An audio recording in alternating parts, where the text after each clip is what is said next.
Hi friends, Acharya 369 academy daily news paper current అఫైర్స్కు ఈరోజు మనం జూలై 2 నాటి కరెంట్ అఫైర్స్ గురించి చూద్దాం.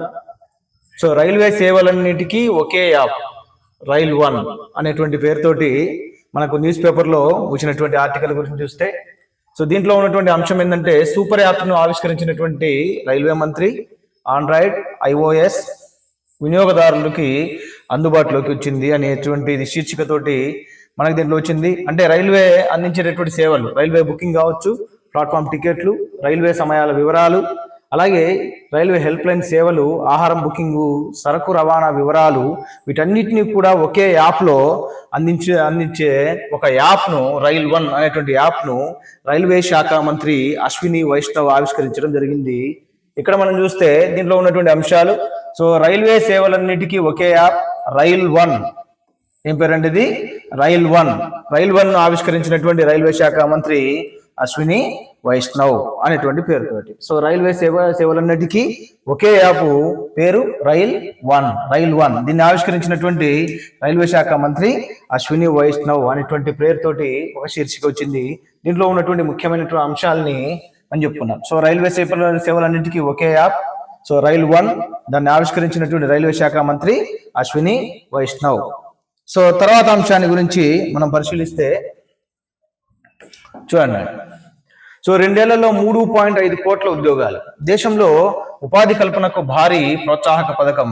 దీంట్లో ముఖ్యమైనటువంటి అంశాలు మనం చూస్తే 2036 ఒలింపిక్స్ లక్ష్యంగా నూతన జాతీయ క్రీడా విధానాన్ని కేంద్ర కేబినెట్ ఆమోదించింది అనేటువంటి శీర్షికతోటి మనకు ఒక న్యూస్ రావడం జరిగింది.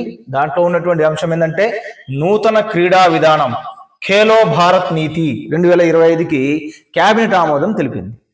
సో ఖేలో భారత్ నీతి, సో నూతన క్రీడా విధానం ఖేలో భారత్ నీతి 2025కి కేబినెట్ ఆమోదించింది.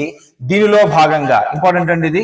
సో 2036 నాటికి చూడండి, 2036లో ఒలింపిక్ క్రీడల నిర్వహణ భారతదేశానికి దక్కేలా దీంట్లో లక్ష్యంగా ప్రకటించడం జరిగింది. అంటే నూతన క్రీడా విధానం ఖేలో భారత్ నీతి 2025లో లక్ష్యం ఏంటిదండి? 2036 ఒలింపిక్ క్రీడల నిర్వహణ భారతదేశానికి దక్కేలా లక్ష్యంగా ప్రకటించడం జరిగింది. సో ఇది దీంట్లో ఉన్నటువంటి ముఖ్యమైనటువంటి అంశాన్ని గురించి మనం ప్రస్తావిస్తే, సో నెక్స్ట్ అంశం గురించి మనం వెళ్దాం. సో నెక్స్ట్ అంశం గురించి మనం చూస్తే, సో 2026లో ISS Indian international space station, so 2026లో ఐఎస్ఎస్ కు నాసా వ్యోమగామి అనిల్ మేనన్, సో అంతర్జాతీయ అంతరిక్ష కేంద్రానికి వచ్చే ఏడాది జూన్లో నాసా వ్యోమగామి అనిల్ మేనన్ వెళ్ళనున్నారు. ఎవరి అనిల్ మేనన్ చూస్తే 8 నెలల పాటు అక్కడ ఉండటం జరుగుతుంది. సో శాస్త్రీయ పరిశోధనలు చేస్తారు. భారత్ ఉక్రెయిన్ తల్లిదండ్రులకు జన్మించినటువంటి మీనన్ అమెరికా పౌరుడు. చూడండి, దీంట్లో ఉన్నటువంటి ముఖ్యమైనటువంటి అంశం ఐఎస్ఎస్ కు ఇంటర్నేషనల్ స్పేస్ స్టేషన్ అంతర్జాతీయ అంతరిక్ష కేంద్రం. దీనికి 2026లో నాసా వ్యోమగామి అనిల్ మీనన్ వెళ్ళనున్నారు. ఎందుకు ఇది ఫేమస్ ఏంటంటే ఇతను భారత్ ఉక్రెయిన్ పౌరులకు జన్మించినటువంటి మీనన్, సో అమెరికా పౌరుడు. సో మనం గుర్తుపెట్టుకోవాల్సింది ఇది. సో వ్యోమగామి అనిల్ మీనన్ భారత అమెరికా పౌరుడు. సో భారత్ ఉక్రెయిన్ పౌరులకు జన్మించినటువంటి మీనన్. సో ఇది దీంట్లో ఉన్నటువంటి అంశం. సో నెక్స్ట్ అంశం గురించి మనం చూస్తే చూడండి, థాయ్ ప్రధానిని సస్పెండ్ చేసిన రాజ్యాంగ న్యాయస్థానం. థాయిలాండ్ ప్రధాని పెటోంగ్ డాటర్న్, చూడండి, థాయిలాండ్ ప్రధాని పెటోంగ్ డాటర్న్ షినోవత్రాను రాజ్యాంగ న్యాయస్థానం సస్పెండ్ చేయడం జరిగింది. ఎందుకు సస్పెండ్ చేసిందంటే కాంబోడియా ప్రధానితో జరిపినటువంటి చర్చల్లో ఆమె నైతిక ఉల్లంఘనకు పాల్పడింది అనేటువంటి అభియోగంతో సో రాజ్యాంగ న్యాయస్థానం ఆమెను సస్పెండ్ చేయడం జరిగింది. ఇంపార్టెంట్ అండి ఇది. సో థాయిలాండ్ మహిళా ప్రధాని పెటోంగ్ డాటర్న్ షినోవత్రా, సో ఈ షినోవత్రాను రాజ్యాంగ న్యాయస్థానం సస్పెండ్ చేయడం జరిగింది. కారణం కాంబోడియా ప్రధాని హున్ సెన్, ఇది హైలైట్ చేయాలి. సో హున్ సెన్ తో జరిపినటువంటి చర్చల్లో నైతిక ఉల్లంఘనకు పాల్పడ్డారన్న కారణంతో ఆమెను సస్పెండ్ చేయడం జరిగింది. సో ఇది దీంట్లో ఉన్నటువంటి ముఖ్యమైనటువంటి విషయం. దీనిలో గుర్తుపెట్టుకోవాల్సింది, సో థాయిలాండ్ ప్రధాని పెటోంగ్ డాటర్న్ షినోవత్రాను రాజ్యాంగ న్యాయస్థానం సస్పెండ్ చేసింది. కాంబోడియా ప్రధానితో జరిపినటువంటి చర్చల్లో భాగంగా ఆమె నైతిక ఉల్లంఘనకు పాల్పడ్డారనేటువంటి కారణంతో సస్పెండ్ చేయడం జరిగింది. ఇది దీంట్లో ఉన్నటువంటి అంశం. నెక్స్ట్ అంశం గురించి మనం చూద్దామండి. భద్రతా మండలిలో అధ్యక్ష స్థానంలో పాకిస్తాన్. సో భద్రతా మండలిలో అధ్యక్ష స్థానంలో పాకిస్తాన్. ఐక్యరాజ్య సమితి భద్రతా మండలి అధ్యక్ష బాధ్యతలను పాకిస్తాన్ మంగళవారం స్వీకరించింది. సో నెల రోజుల పాటు ఈ పదవిలో ఉంటుంది. మండలిలో 15 సభ్య దేశాలు నెలకొకరు చొప్పున అక్షరమాల క్రమంలో ఈ అధ్యక్ష పదవిని నిర్వహిస్తారు. సో జూలై నెలలో పాకిస్తాన్ ఈ అధ్యక్ష పదవి దక్కింది. భద్రతా మండలిలో తాత్కాలిక సభ్య దేశంగా గతేడాది ఎన్నికైనటువంటి పాకిస్తాన్ 2 సంవత్సరాల పాటు పదవి కాలం జనవరి నెల ప్రారంభమైంది. చూడండి ఒకసారి భద్రతా మండలి మనం చూస్తే యుఎన్ఓ భద్రతా మండలి అధ్యక్ష స్థానంలో పాకిస్తాన్ ఉంది. సో జూలై నెలలో నెల రోజుల పాటు ఈ పదవిలో ఉంటుంది. సో భద్రతా మండలిలో మొత్తం 15 సభ్య దేశాలు ఉంటే అక్షరమాల క్రమంలో అధ్యక్ష పదవిని నిర్వహిస్తాయి. 15 సభ్య దేశాలు అక్షరమాలకులు ఆర్డర్ క్రమంలో ఉంటాయి. భద్రతా మండలిలో సభ్య దేశాల సంఖ్య మనం చూస్తే 15 ఉంటే శాశ్వత సభ్య దేశాలు ఎన్ని ఉంటాయంటే 5 శాశ్వత సభ్య దేశాలు ఉంటాయి. ఏంటి అవి?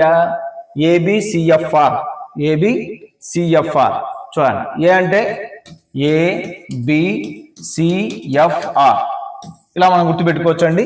శాశ్వత సభ్య దేశాలు ఏ అంటే అమెరికా, బి అంటే బ్రిటన్, సి అంటే చైనా, ఎఫ్ అంటే ఫ్రాన్స్, ఆర్ అంటే రష్యా. ఇలాగా భద్రతా మండలిలో ఉన్నటువంటి శాశ్వత సభ్య దేశాల సంఖ్య 5.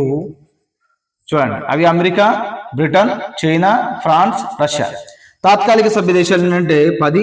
సో వాటి యొక్క పదవి కాలం ఎంత అంటే 2 సంవత్సరాలు. మరి ప్రతి 2 సంవత్సరాలకు ఒకసారి సో పదవి కాలం మారుతూ ఉంటుంది.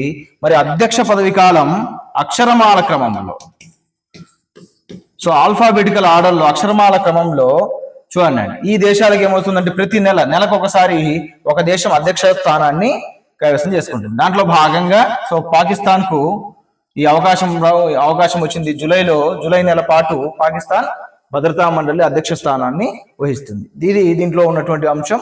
ఇవి ఈ రోజు ఉన్నటువంటి ముఖ్యమైనటువంటి విషయాలు. మళ్ళీ మనం ముఖ్యమైనటువంటి విషయాల గురించి మనం ఏం చర్చించుకున్నాం ఒకసారి చూద్దాం. సో రైల్వే సేవలన్నిటికీ ఒకే యాప్ అనేటువంటి పేరుతో వచ్చింది. దీంట్లో రైల్ 1 మనం గుర్తుపెట్టుకోవాల్సింది రైల్ 1. సో రైల్ 1 యాప్ను ఆవిష్కరించింది రైల్వే శాఖ మంత్రి అశ్విని వైష్ణవ్. ఇది మనం దీన్ని హైలైట్ చేయాలి.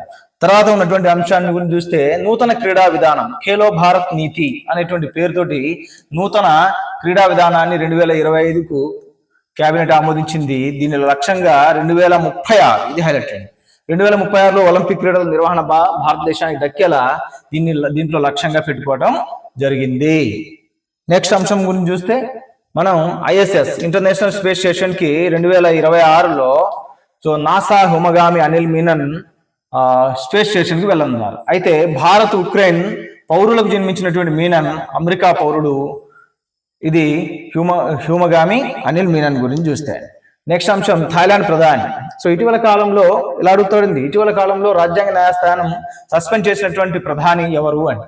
సో ఏ దేశ ప్రధాని అంటే థాయిలాండ్ ప్రధాని పేరు ఏంటంటే షినవోత్రా. ఎందుకు? కారణం ఏంటిది? కాంబోడియా ప్రధాని హున్సేన్ తో జరిపినటువంటి చర్చల్లో ఆమె నైతిక ఉల్లంఘనకు పాల్పడ్డారనేటువంటి కారణంతో ఆమెను సస్పెండ్ చేయడం జరిగింది. సో ఇక్కడ మనం థాయిలాండ్ ప్రధానిని గుర్తుపెట్టుకోవాలి, అలాగే కాంబోడియా ప్రధానిని కూడా గుర్తుపెట్టుకోవాలి. సో కాంబోడియా ప్రధాని హున్సేన్. నెక్స్ట్ అంశం దీంట్లో మనం గుర్తుపెట్టుకోవాల్సింది సో జూలై నెలలో చూడండి. సో జూలై నెలలో యుఎన్ఓ భద్రతా మండలి అధ్యక్ష స్థానాన్ని వహించినటువంటి దేశం ఏంటి అని అడుగుతారు. సో పాకిస్తాన్.